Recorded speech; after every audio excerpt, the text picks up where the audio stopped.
मैं रत्ना और आप देख रहे हैं सी न्यूज़ भारत। रुख करते उत्तर प्रदेश बुलेटिन की और बात होगी चंदौली की, जहां चकिया तहसील में संपूर्ण समाधान दिवस आयोजित किया गया। साथ ही बात होगी फर्रुखाबाद की, जहां नगर मजिस्ट्रेट पारुल कटार ने कोचिंग सेंटर, रेस्टोरेंट और मॉल संचालकों को सुरक्षा मानकों का सख्ती से पालन करने के निर्देश दिए हैं। तमाम खबरों पर विस्तार से चर्चा करेंगे।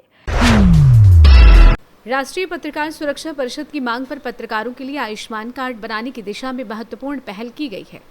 सूचना एवं जनसंपर्क विभाग जल्द ही एक नया पोर्टल शुरू करेगा, जिसके माध्यम से आयुष्मान कार्ड से वंचित पत्रकार भी आवेदन कर सकेंगे।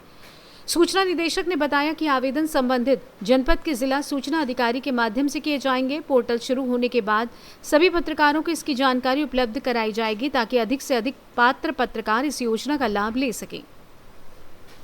अम्बेडकर नगर से सी न्यूज़ संवाददाता अजय कुमार उपाध्याय की रिपोर्ट। चंदौली जिले की चकिया तहसील में सोमवार को आयोजित संपूर्ण समाधान दिवस में मुख्य विकास अधिकारी आर जगत साई और पुलिस अधीक्षक अमित पटेल ने जन सुनवाई कर लोगों की शिकायतें सुनी तथा संबंधित अधिकारियों को आवश्यक कार्रवाई के निर्देश दिए। इस दौरान आदित्य नारायण राजकीय इंटर कॉलेज में विकास कार्यों में अनियमितता की शिकायत मिलने पर सीडीओ ने जांच टीम गठित कर निष्पक्ष जांच कराने का आश्वासन दिया। कार्यक्रम के बाद तहसील परिसर में वृक्षारोपण अभियान चलाया गया, जिसमें अधिकारियों ने पौधे लगाए और लोगों को आम के पौधे वितरित कर पर्यावरण संरक्षण का संदेश दिया। चंदौली से सी न्यूज़ संवाददाता अंकित सैनी की रिपोर्ट। फर्रुखाबाद में नगर मजिस्ट्रेट पारुल कटार ने कोचिंग सेंटर, रेस्टोरेंट और मॉल संचालकों को सुरक्षा मानकों का सख्ती से पालन करने के निर्देश दिए गए हैं। उन्होंने बताया कि शासन के निर्देश और जिलाधिकारी के आदेश पर मानकों की अनदेखी करने वाले संचालकों के खिलाफ FIR दर्ज कर कार्यवाही शुरू कर दी गई है। सभी को 7 दिन का नोटिस जारी किया गया है। चेतावनी दी गई है कि निर्धारित समय में फायर सेफ्टी, विद्युत सुरक्षा और स्वीकृत नक्शे सहित सभी जरूरी मानकों का पालन नहीं करने पर कड़ी कार्रवाई होगी। प्रशासन ने स्पष्ट किया है कि निरीक्षण अभियान लगातार जारी रहेगा और बिना अनुमति या नियमों के विपरीत संचालित संस्थानों पर भी कार्रवाई की जाएगी।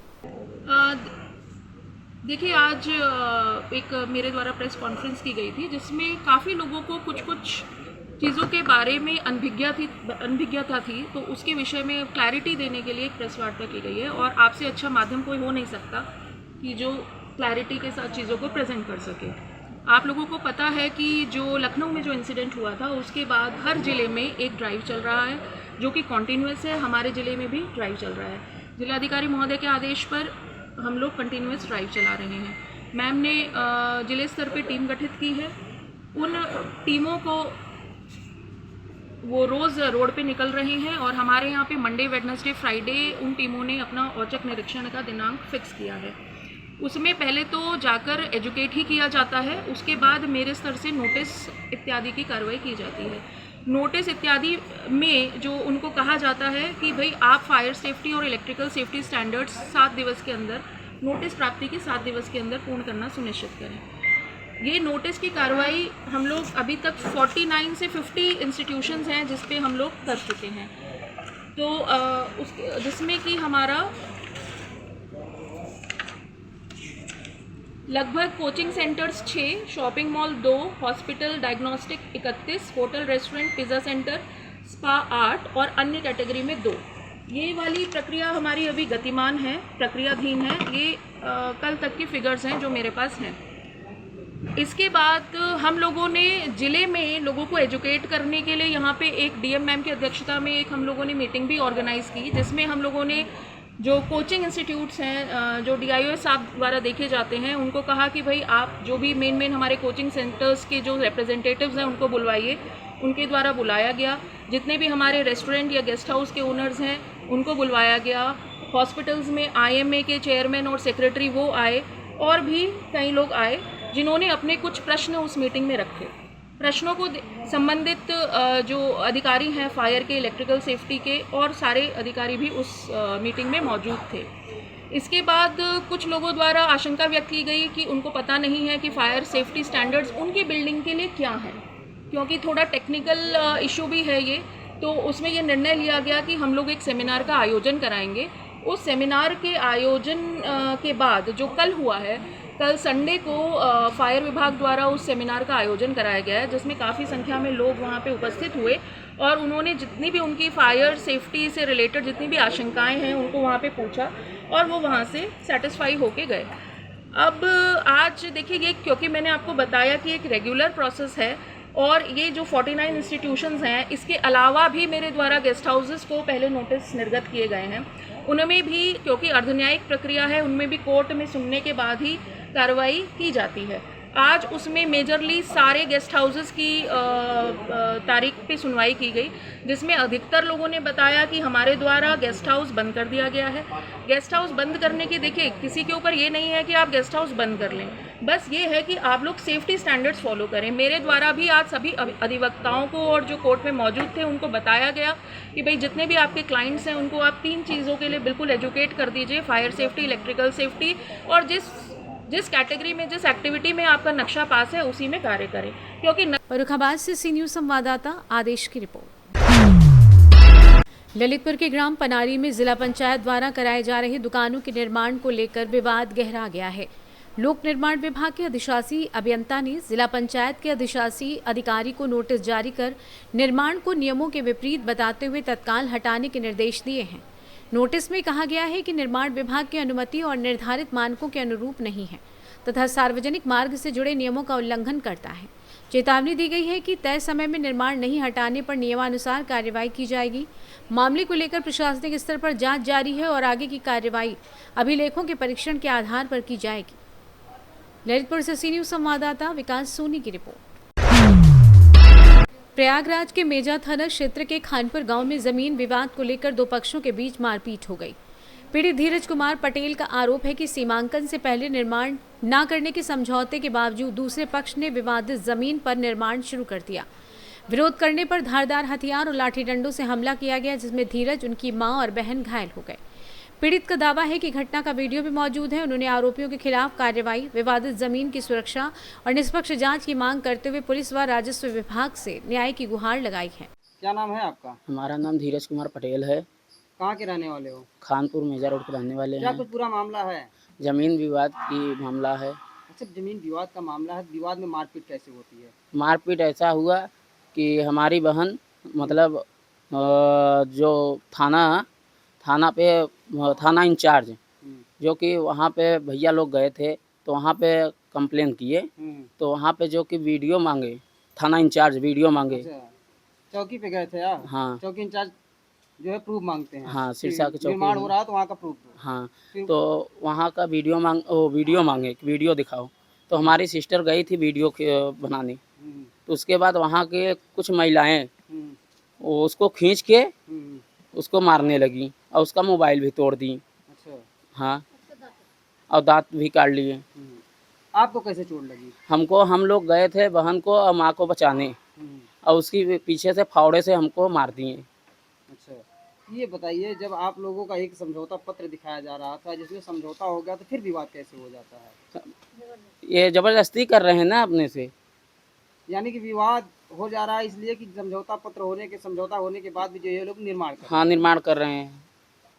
बहन, ये बताओ, आपके साथ कैसे क्यों मारपीट होती है? मेरे भैया बोले मुझे वीडियो बनाने के लिए। हम वीडियो बनाने गए थे। कुछ महिलाएं आकर हमें पीछे से, कोई मेरा बाल, कोई हाथ, मेरा फ़ोन पकड़ लिया। मैं फ़ोन नहीं दे रही थी, मेरा फ़ोन पकड़ के खींचने लगी। जब मैं फ़ोन नहीं दी थी, मेरे हाथ में ये दांत भी पकड़ लिए और पीछे मार भी दी। 3-4 औरतें थी, मुझे घसीट के अपने तरफ ले जाने लगी, मेरे घर से अपने तरफ ले जाने लगी। फिर मेरी माँ देखी, मेरी माँ पीछे से गई मुझे बचाने के लिए। अच्छा, बीच बचाव में आपकी माँ आई पहले? बीच बचाव मेरी माँ आई पहले। उन्हें भी पकड़ कर मारने लगे। वो लोग कम से कम 50 लोग थे। औरतें, जेंट्स, लेडीज सब थे, बच्चे भी सब थे। आपको जेंट्स मारे हैं कि लेडीज? हमें जेंट्स भी मारा है, लेडीज भी मारे हैं, दोनों मारे हैं। जेंट्स को तो आपको छूना नहीं चाहिए, तो प्रशासन से क्या चाहते हैं? जिस तरीके से आपको जेंट्स मार रहे हैं तो उनके खिलाफ क्या चाहती हैं आप? कार्रवाई चाहते हैं, मुकदमा होना चाहिए। मुकदमा होना चाहिए। अच्छा, जमीन विवाद को लेकर आपके साथ मारपीट करते हैं, तो जमीन विवाद क्या उसका माप नहीं हुआ है क्या अभी तक? माप हुआ है,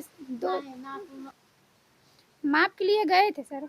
माप अभी हुआ नहीं था, बोला था माप करने के लिए, लेकिन हुआ नहीं। वो लोग अवैध निर्माण कर रहे हैं, चालू किए थे। वो लोग निर्माण करें, आप लोग चाहते हैं कि माप हो जाने के बाद ही निर्माण हो, चाहे वो अपनी जमीन पे करें, हमारी जमीन पे न करें, यही चाहते हैं ना आप बस यही लोग? चाहते हैं। क्या नाम है माता जी आपका? हमारा नाम है साहेब रजवंती देवी पटेल। जिस तरीके से जमीन विवाद को लेकर मारपीट होता है, आपकी बच्ची को जो है मारा पीटा जाता है और उसके हाथ में जो है दांत से भी काट लिया गया है, क्या चाहती हैं आप लोग? हम चाहते साहब ना कि मुकदमा इन्हें के कार्रवाई कर दी जाए। जो विपक्षी है कहाँ के रहने वाले हैं? खाना पूरा कराने वाले हैं। खानपुर की रहने वाले हैं। हाँ, खाना पूरा कराने वाले हैं। पड़ोसी हैं आपके कि परिवार हैं? पटीदार है। पटीदार हैं। हाँ। क्या नाम है उन लोगों का? दिलीप कुमार पटेल, संदीप कुमार पटेल, अजीत कुमार पटेल, उदय राज, प्रदीप कुमार पटेल, अजीत कुमार पटेल। अब बाप का नाम संगम लाल पटेल, शंकर लाल पटेल। अच्छा, तो आप अपनी बच्ची को बचाने के लिए हम जब अपने जाती बच्ची हैं, के तो आपके साथ भी मारपीट की जाती है? हम अपने बच्ची के बचाने गए, हाथ खींचत रहे तो हमको कम से कम 15 औरत रहे और 5 मरते लग के मारते हैं। अच्छा। ऐसे मारे सर में दिखाने ले नहीं है।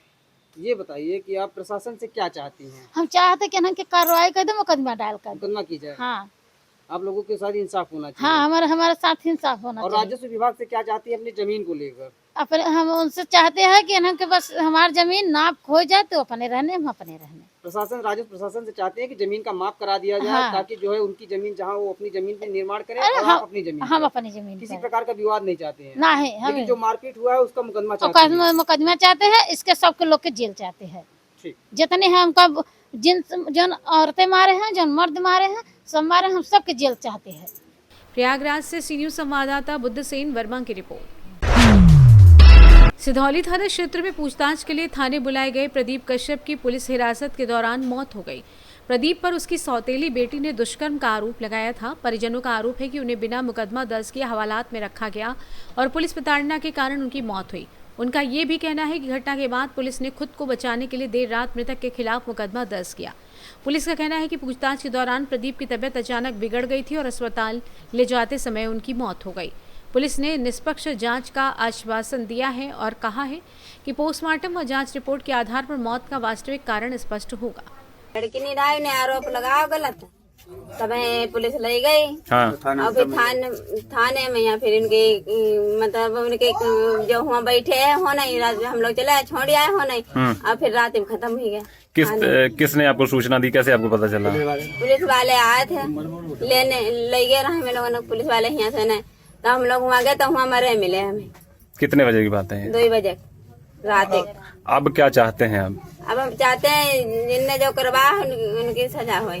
2026 थाना सिंधौली में एक पीड़िता द्वारा लिखित तहरीर दी गई कि उसके सौतेले पिता द्वारा 3 साल से उसके साथ दुष्कर्म किया जा रहा है और शादी के बाद भी अनैतिक संबंध बनाने का दबाव बनाया जा रहा है। शिकायती प्रार्थना पत्र को अधिकारियों द्वारा जांच किया जा रहा था। उसी दौरान अभियुक्त प्रदीप को पूछताछ हेतु थाने में बुलाया गया। रात करीब 1:30 बजे अभियुक्त की तबीयत अचानक से खराब हो गई और उसे सीएससी इलाज के लिए ले जाया गया। प्राथमिक उपचार के बाद उसे डिस्ट्रिक्ट हॉस्पिटल भेजा गया, जहां उसे मृत घोषित कर दिया गया। जांचों उपरांत लिखित तहरीर के आधार पर अभियुक्त पंजीकृत कर दिया गया। शव की पंचायतनामा की कार्रवाई कर पोस्टमार्टम के लिए भेजा गया है। मृत में किसी पुलिसकर्मी की लापरवाही की विस्तृत जांच की जाएगी। अग्रिम विधिक कार्रवाई प्रचलित है। शाहजहांपुर से सी न्यूज संवाददाता रवि की रिपोर्ट। बुलेटिन में फिलहाल इतना ही। देश और दुनिया की तमाम बड़ी खबरों के लिए देखते रहिए सी न्यूज भारत।